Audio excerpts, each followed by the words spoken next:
ni mbwekse, si ndio? Tunamasi kidogo tukaribisha wageni. Kwanza Osaoreuru Opatruot. Basi leo tumetumikiwa na marafiki wengi sana. Nataka tutambue Luo leader wa mambo ya community care mwenye alikuwa kwa ofisi yetu leo. Tutambue Mheshimiwa Mbadi.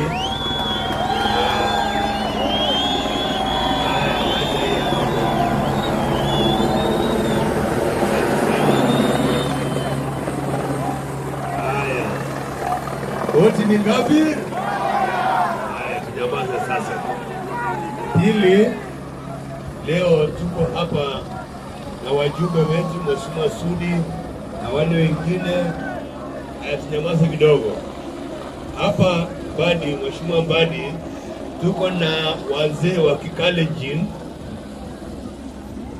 Council of Elders. Ningependa mkuje mjulikane hata nyinyi, na kama kuna ya Waluya, kuna wale wengine mkuje msimame hapo dakika moja tu ili waziri waone, na pia mjulikane na Ker ambaye ni msemo mkubwa sana wa Luo community duniani mzima.